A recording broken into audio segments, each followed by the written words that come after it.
Chimpanzees. So like us, we are both captivated and repelled. As we move through the looking glass into their world, we are transformed. Chimpanzees, our forest-dwelling counterparts, unite us with the rest of nature. Eerily, they recall our prehistoric ancestors. Their social life reflects ours too, with paramilitary patrols, political struggles for power and gain, even outright wars.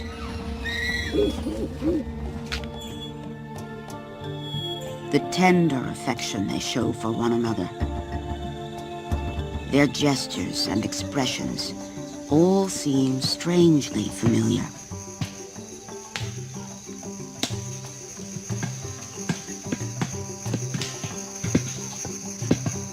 Their invention of tools forced us to redefine what sets humanity apart from the beast. And now we discover that chimps developed not only tools, but entire cultures which they pass on to their young. Even medicine seems within their grasp. And when stalked by death, they seem to feel a sorrow we can share.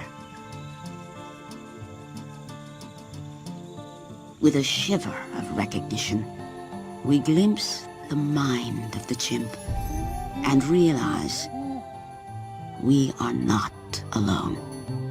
Come with us on a voyage of discovery, a journey into our collective past. We retrace our steps back into the forest of Africa, the ancient homeland our species abandoned some 6 million years ago. We left behind then our closest relation, the one being on this planet most like us. For there is a mind in the forest, a mind very much like our own. And it lights the eyes of the chimp. Chimpanzees share more than 97% of our genes, and it shows. The invention and use of tools were supposed to set us apart from the other animals. But this chimpanzee is fishing for safari ants with a wand specially selected and pruned for the task. Chimps make and use many tools, skills passed on from mother to child, part of their cultural heritage.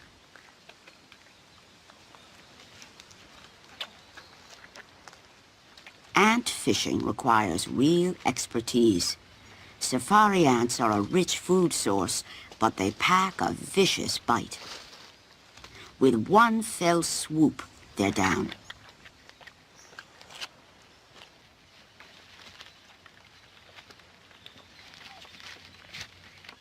At 8 years of age, her daughter still has much to learn.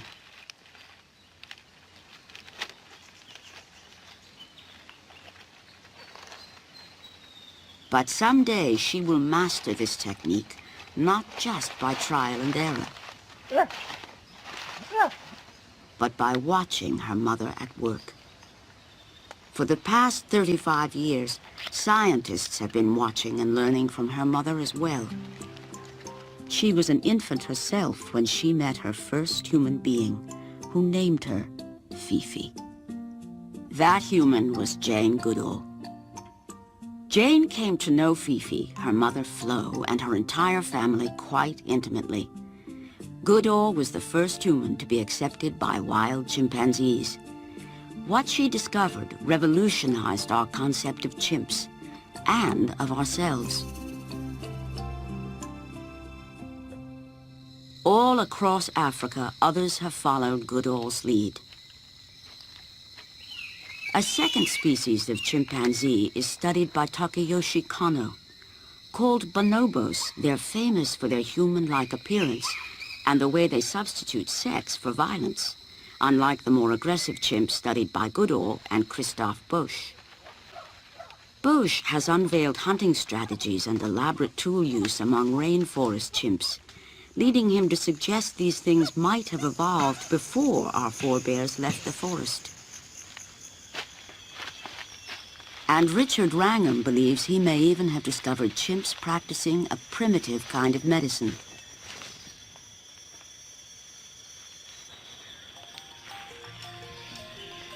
The new research takes us ever further into the chimp's world, giving us a new perspective on our shared legacy. Chimpanzees and humans sprang from the same primate stock. Our paths diverged only some 6 million years ago, with our human forebears moving on to the plains, leaving the forest to the chimpanzees. But shared characteristics are written deep in both our primate souls. Chimps, too, are capable of creating distinct cultures. Various nations of chimps cling to life across the African landscape. Chimpanzees once thrived throughout the forests of equatorial Africa, while bonobos were restricted to the Congo Basin. Today, both species survive in isolated fragments and are studied at a handful of sites. Gombe, on the shore of Lake Tanganyika in Tanzania, was where Jane Goodall began her study 35 years ago. Fifi is the only chimp still alive from that time, with 6 surviving offspring.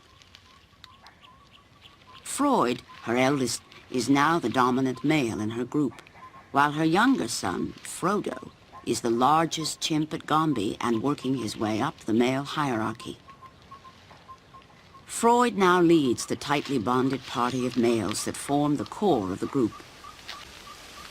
Male chimps stay in the group of their birth and cooperate when there is common cause.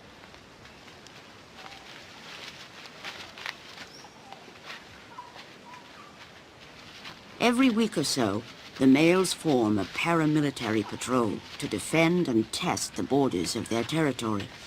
In single file and total silence, they follow their leader in search of trespassing neighbors.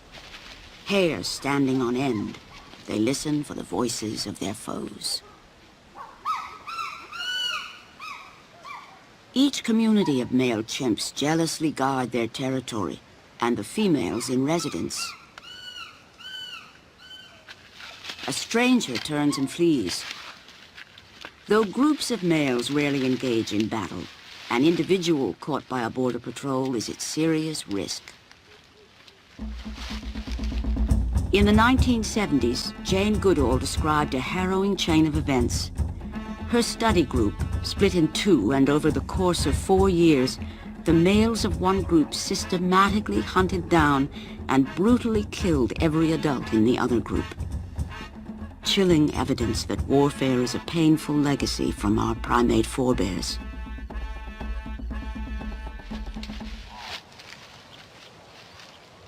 Gombe's steep slopes, the stage for all this high drama, tumble from open grassland to riverine forest, from the top of the Great Rift to the blue basin of Tanganyika.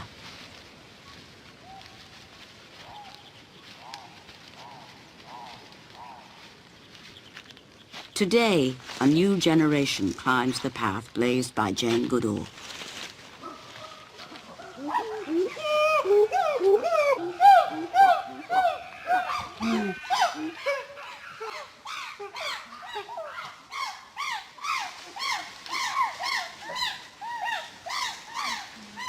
Charlotte Uhlenbrook is studying panthoots, the long-range calls of chimps.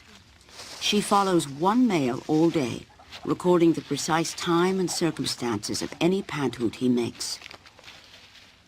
Her Tanzanian associate, Issa Salala, follows another male and does the same.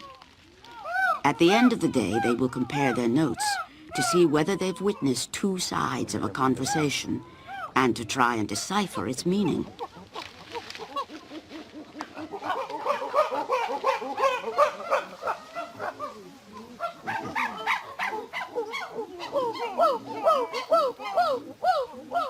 The pantoots are certainly conveying some meaning. what I'm trying to find out is exactly how specific are the meanings of these different calls. I mean, does a particular panthoot convey something about a food source? Does it say, "Come here, boys"? Does it say, "I'll meet you up in the next valley"? Or are they directed at family members, at allies, at friends? Or are they just generally anyone that can hear me, this is my message?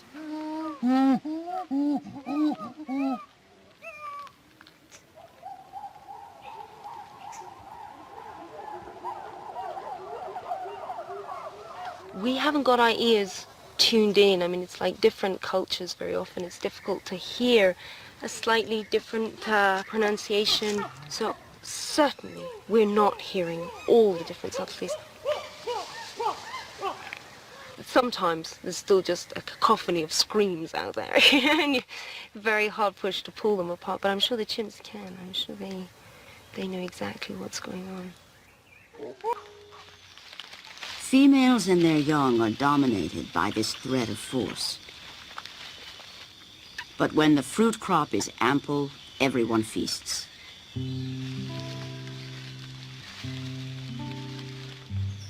A mother's care is the primary influence on a young chimp's life.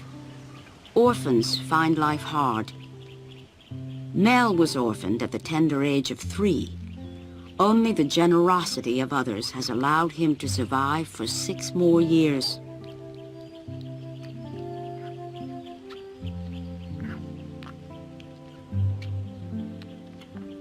Still, he seems to miss the affection he would have known within his mother's arms. Something this little baby seems to understand.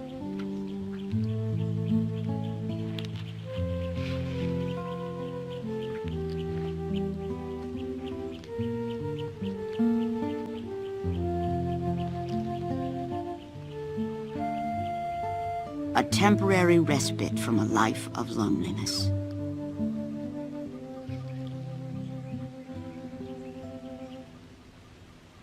Beyond the bond between mother and child, political relationships are the life's blood of chimp society.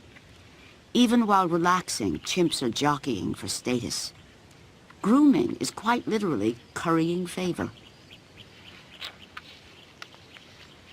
Alliances become apparent by observing who grooms whom. Dominant animals and their allies get the best pickings. Food is a precious commodity. They often compress fruit into a pulpy wadge, something like a tobacco chaw, to extract every last drop of juice. But the calls of colobus monkeys whet another appetite, not so easily satisfied. When a monkey troop is spotted nearby, the most avid hunter recruits other males to join forces in a hunting party.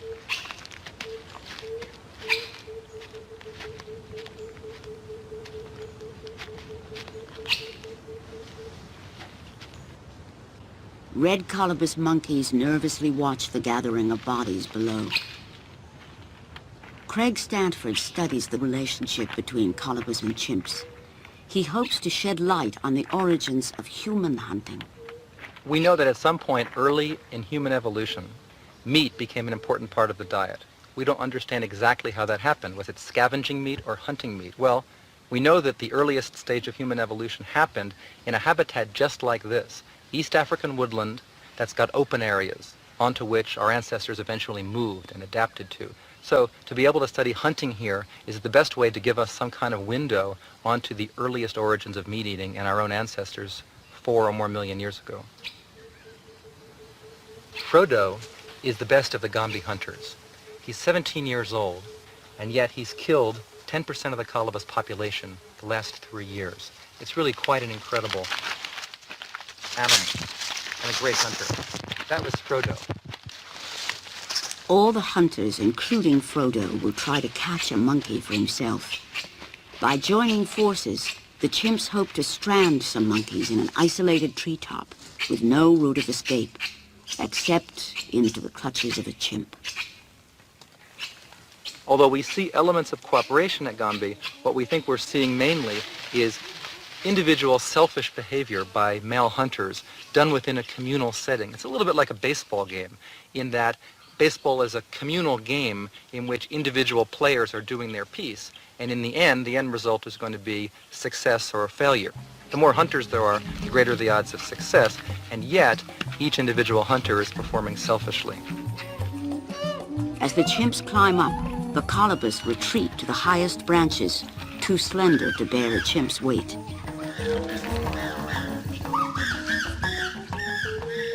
The male colobus stand their ground against chimps up to 4 times their size. They will even take the offensive, momentarily driving the chimps back.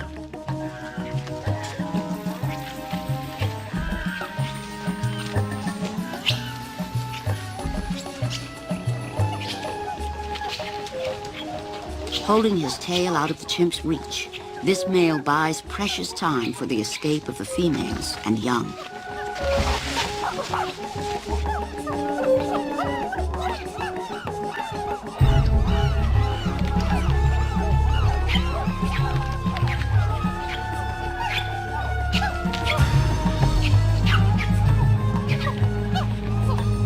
Excited by the cries of hunter and prey, females appear below.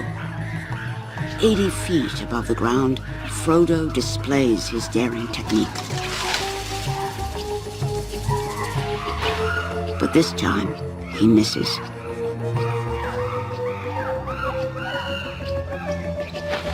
With chimps climbing everywhere, one monkey leaps into the arms of death. Even a rear attack by the defending colobus cannot save him.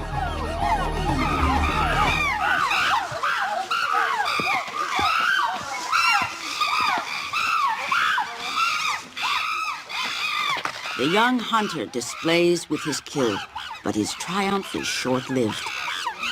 Freud simply confiscates the carcass.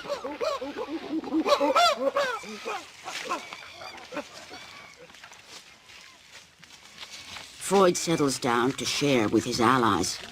Meat is a valuable currency, a payment for favors. Females come begging for a taste.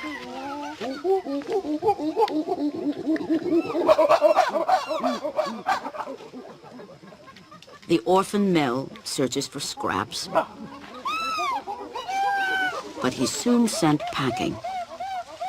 Frodo, frustrated and hungry, tries to muscle his way to a place at the table.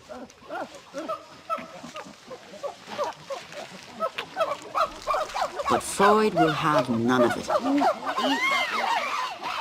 leaving Frodo to rage.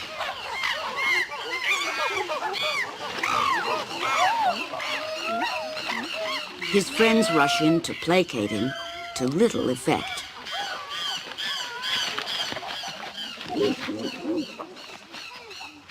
With up to 11 males hunting together, multiple kills are common at Gombe. As many as 7 monkeys have been taken on a single hunt. Chimps like a little salad with their entree. They often eat leaves when they eat meat, sometimes eating kinds they never touch otherwise. On average, the Gombe chimps consume 20% of the colobus monkeys in their range each year. A taste for meat begins early.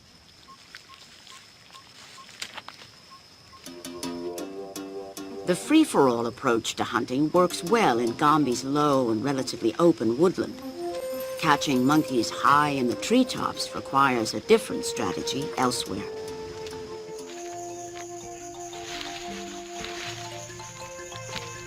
Christophe Bosch studies chimps in the Thai forest of the Côte d'Ivoire, prime African rainforest. Most chimps live in green and shadowy depths like these. The forest canopy, an interwoven web, floats over 100 feet above its reflection in tea-colored pools below.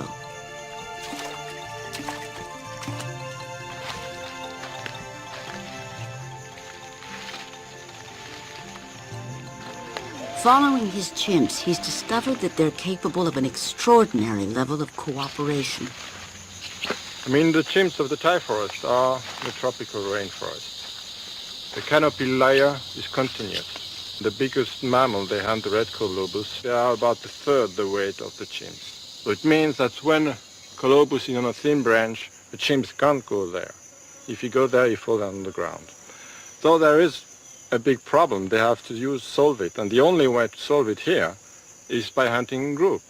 So that a chimp will drive the prey away in a given direction. So that the colobus are constantly moving in its direction. And the driver is really just pushing them in a direction. He's not trying to capture them. But as he's not running, you see that he's just walking in a constant direction. This gives them the constant direction of flight, where the chimps on the ground can then organize them. And if they see that the group splits too much in different directions, you would have blockers, individuals that would come up in specific trees where colobus might escape, to keep them in constant direction. And so that gives them the possibility for them to make a kind of a trap, so that by having a driver behind, some blockers on the side, they just need somebody actually to come in front of them, ahead of the movement, and to then close the trap if you want. Only the most experienced hunters play this role. They have to race ahead, then climb almost 100 feet above the canopy into the crowns of the tallest trees to ambush their prey. And when they are successful, it's incredible because you can have suddenly all the forest is screaming. All the chimps know there had been a capture. The chimps have made a capture call, and everybody knows meat. And meat is so rare, it's so difficult to acquire, and it's only because adult males have worked together that there is meat. So it's something very special for all group members. And there is a huge excitement with that. It's really a teamwork, and it works only if the team wants to work. And the team doesn't see each other. It's too dense in this forest. So they are always anticipating that the other one will come. And often they don't see if they really did their job. And it works only if everybody does his job. This can work on the long run only if meat is shared according to the work these hunters have been doing. The alpha male is not the best hunter or is not hunting, and he doesn't get meat. We have now an alpha male who is fresh in this position, but he's young and he's not always hunting. And he can really be there displaying for minutes and not get a tiny piece, nothing at all.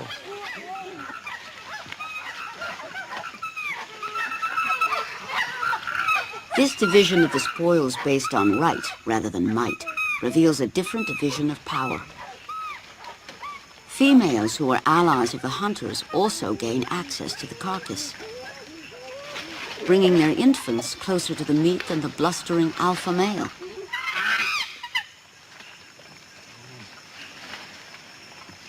If this complex division of labor and food seems almost human,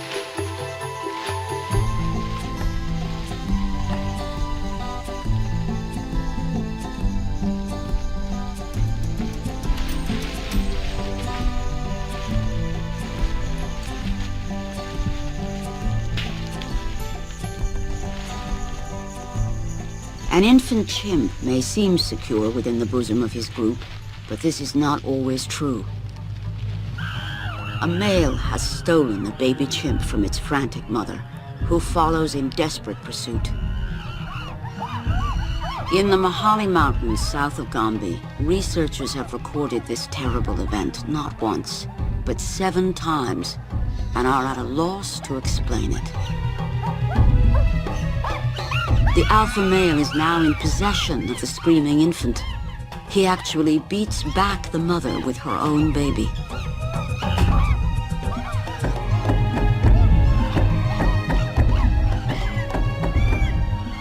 Both mother and baby are members of this male's group, and the infant was presumably sired by one of the group's members.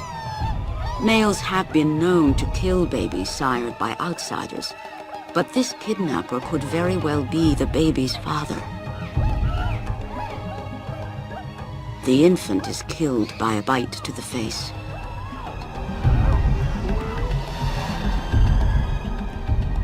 Group members share in the macabre feast, just as if it were a monkey.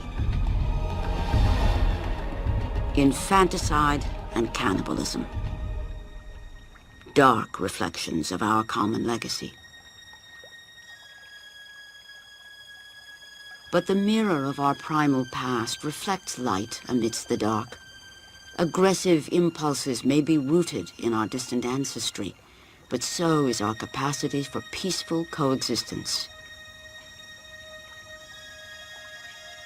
It is in Africa's dark heart, the Congo Basin, that we find a gentler tributary of our primate legacy.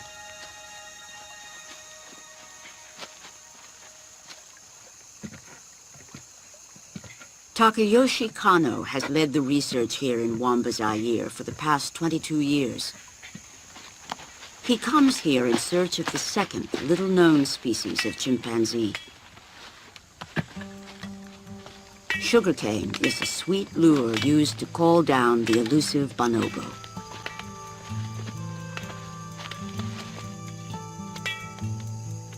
Dr. Kano and his associate Chia Hashimoto have discovered that bonobos are quite distinct from the chimps studied by Goodall and Bush.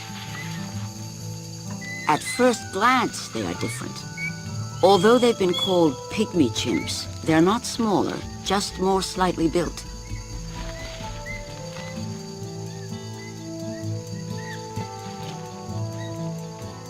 Hunted elsewhere in Zaire, they're safe here, but wary still.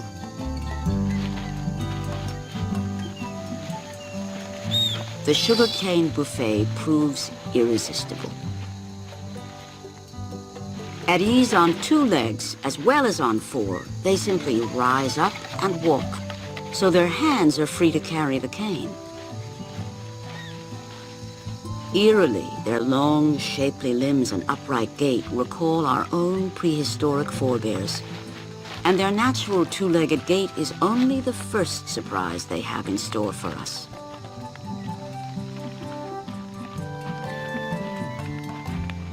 An impressively stern female enters and snaps a young sapling. Once she picks herself up, she does something entirely surprising for a female chimp. She displays, and the males give her sway.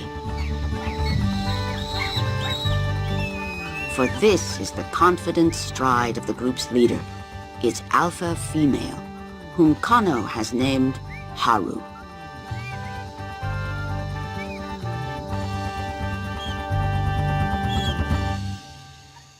Females play a very different role in bonobo society than they do among chimps. The reins of power are shared equally between male and female, held by a strongly bonded group of high-ranking mothers and their adult sons. The son of a dominant female can take great liberties. High-ranking females cooperate to dominate adult males and support their sons in social conflicts. Though tough with other adults, bonobo mothers almost never discipline their babies, even when they steal the food right out of their mouths.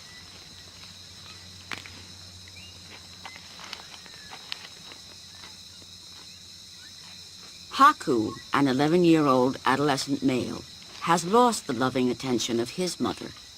As an orphan, he has been forced out to the very fringes of his own community.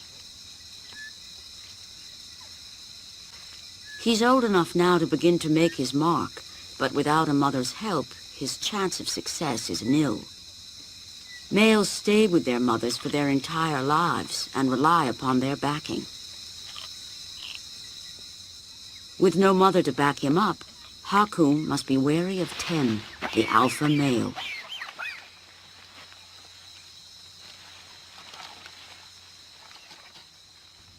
Ten was just about Haku's age when he first rose to power. Lately, Haku has begun trying to assert himself. But 10 had an advantage.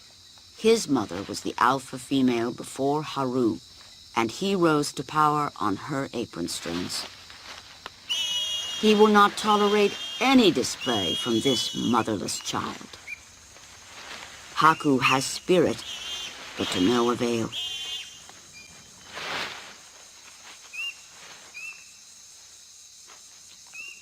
Ten's annoyance with this upstart is soothed by one of the other high-ranking males in a surprising way.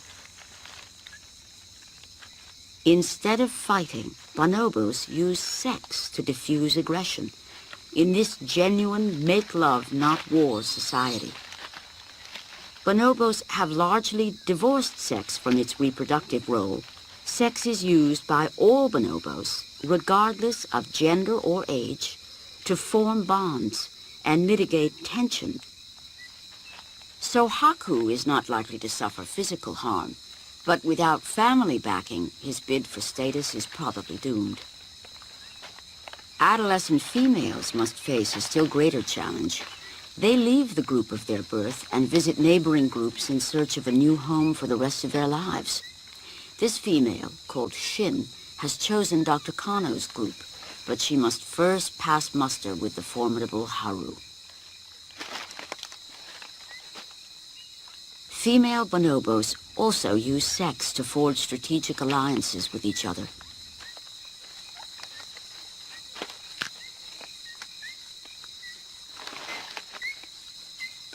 The males, including Ten, readily mate with Shin, but Shin must still win the approval of Haru and the other females. Finally, Shin is embraced by a high-ranking female who will act as her sponsor to the group.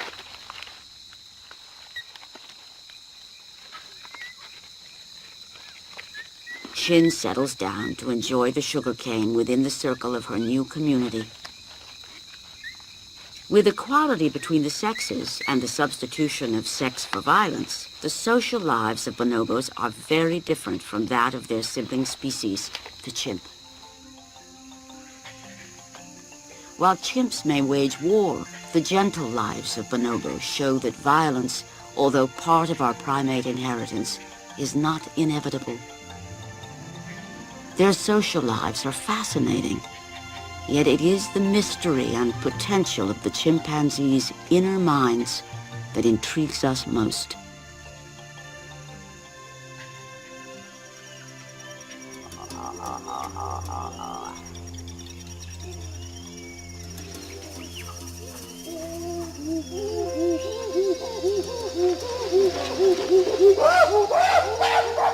How deep is the mind of the chimp?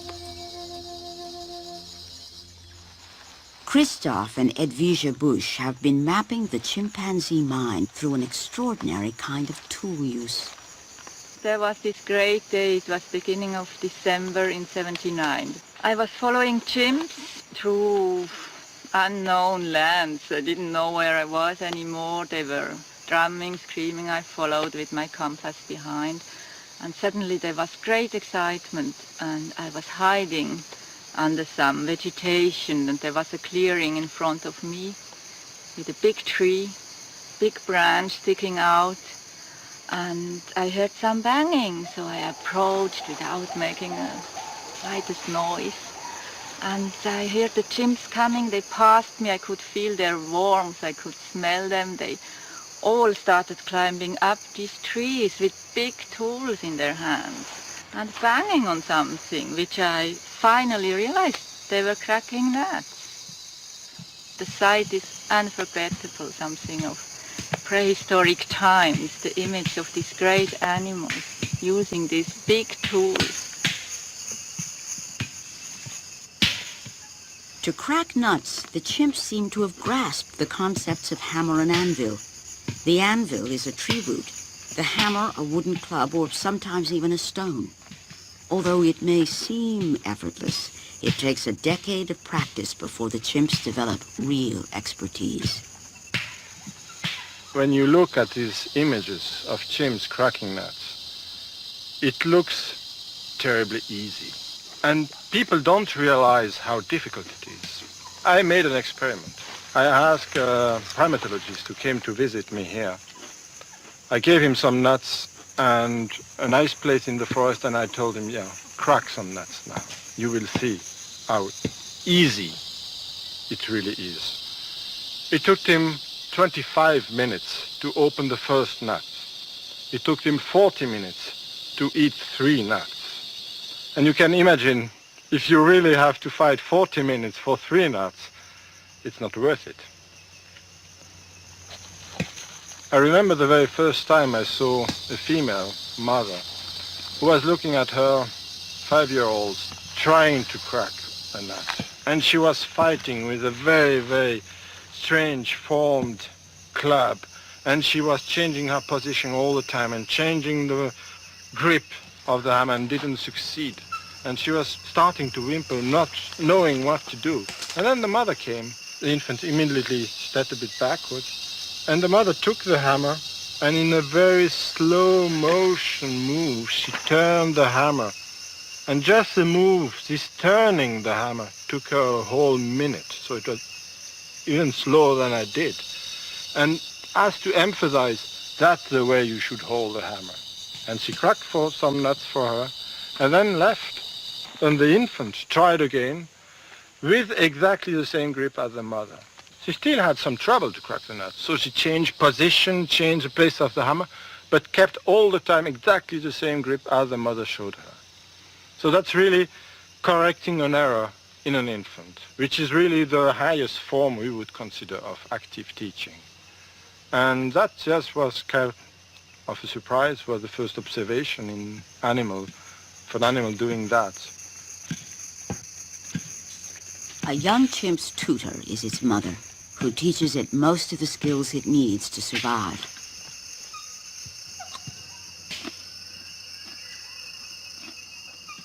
The Bosch's research has shown that female chimps are the most expert and dedicated tool users, which may shed some light onto the origins of tool use among our own ancestors. Already here we have a slight sexual difference in favor of females in that they crack more than males. Another technique to crack nuts up in the trees is much more often done by females, and they have to anticipate, bring the hammer up on a branch in the tree, and then they have to handle it up there, hold the nuts in a foot in the hand, hold the hammer, hold the baby, and still crack somehow and eat these nuts. And then we have another nut species, panda nuts, very hard. You need stone tools to open it. Stones are a rarity in the forest. Again, this technique is more often done by females. It could make you think that maybe tool use in our ancestors was also a female activity, and the first tool users and tool inventors may well have been females.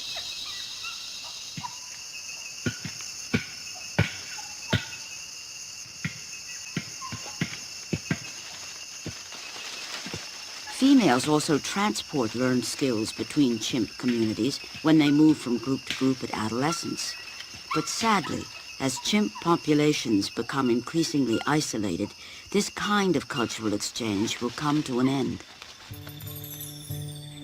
Only recently have researchers all across Africa realized that some of the differences between their study groups were cultural due to the invention and passing along of learned traditions. In the Kabale forest of Uganda, Richard Wrangham has found that it is culture which enables some chimps to eat foods others must forego. So here we got a safari ant nest, and in 5 years we have clear evidence that the chimps here do not ever eat these. But in Thai and in Gombe, this is what they do. A wand onto the nest and then sweep the ants up. A biting, lemony taste. You've got to be pretty quick and you've got to know what you're doing. And having just tasted them, I can understand why chimps like to eat them, but on the whole, I'd prefer not to myself. Every chimp group has its own unique toolkit. Only at some locations have they learned to use wands to capture ants or termites. At Thai, they use bone picks to dig out the marrow, just as our earliest ancestors did.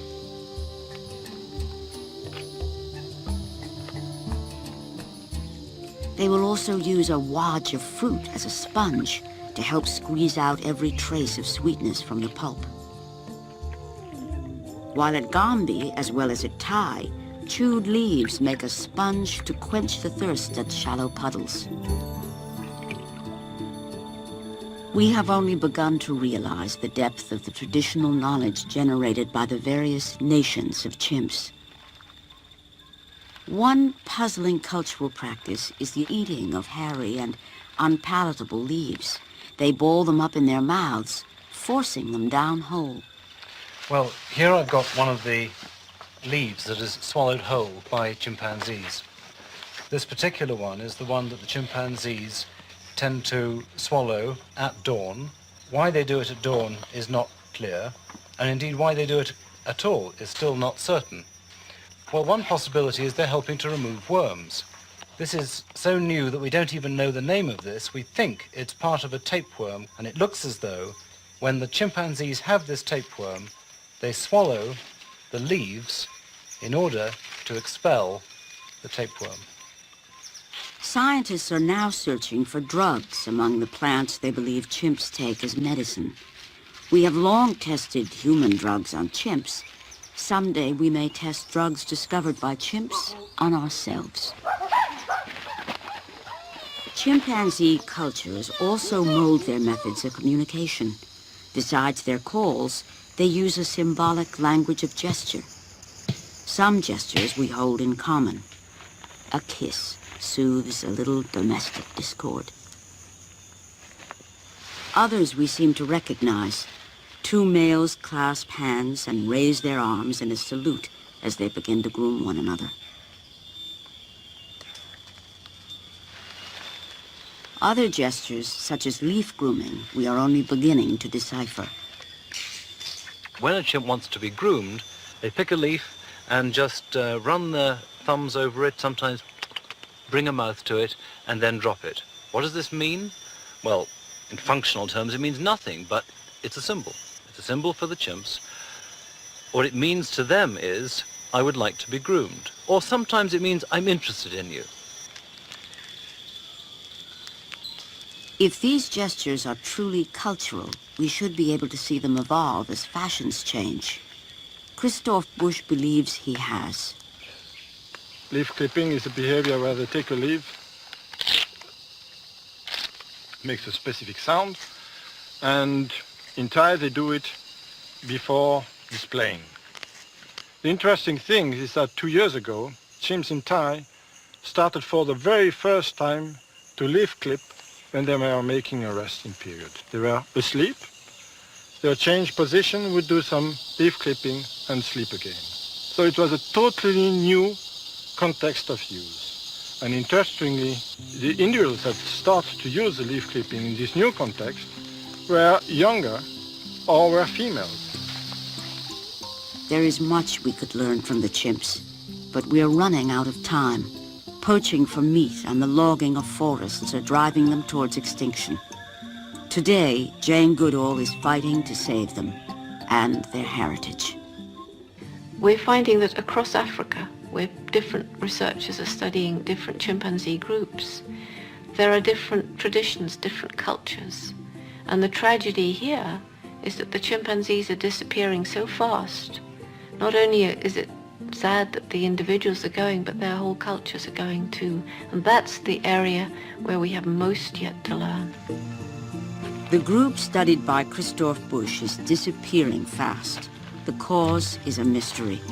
Only rarely does he find any evidence of their passing. It's Ondine, one of the oldest female we had.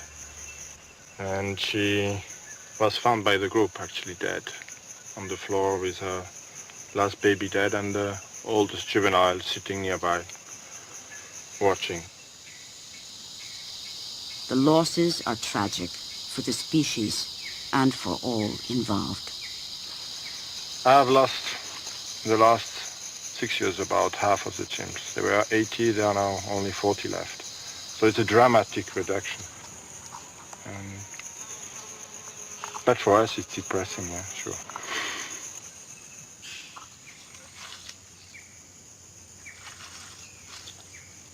Predation and disease have always taken their toll, but death at the hand of man may prove too much to bear.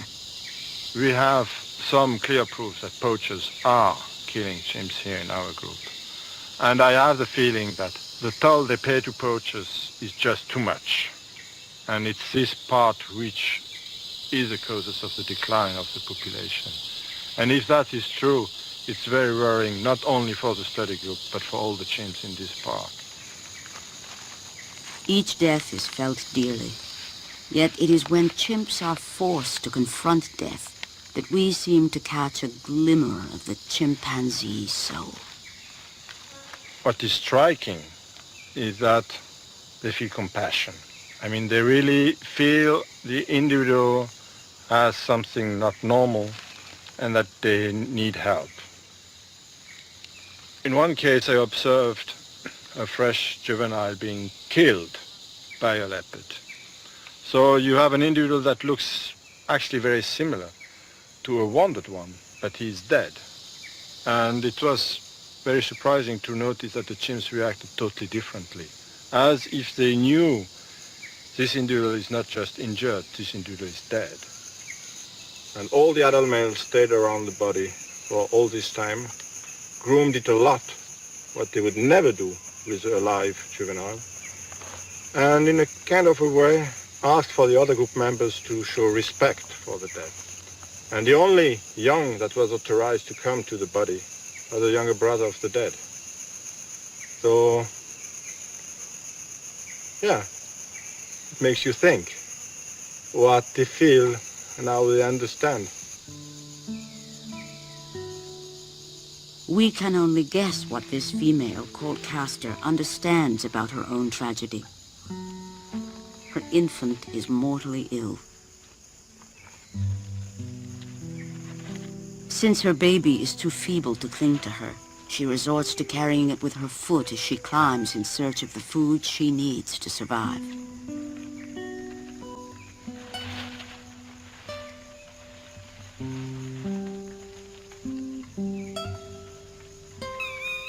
Still, the baby clings to life.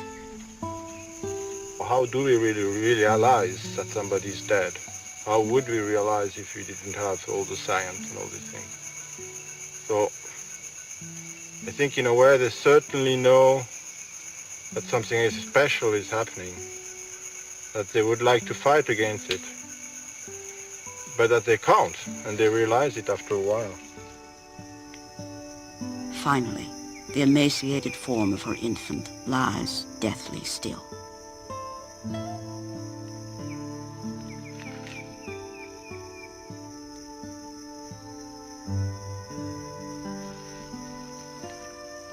Then, with a gesture so human it's painful to watch, she seems to bid her baby farewell with a kiss.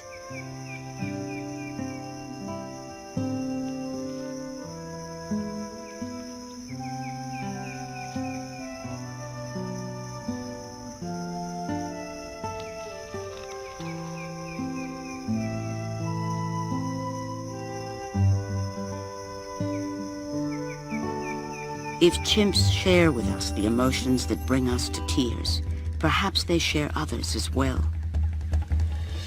Jane Goodall wonders. Do chimpanzees feel perhaps a sense of awe, similar to that which must have led to the first religions of our ancestors? Worship of fire, of sun, of rain. Worship of rushing water that is always coming, always going, yet always here.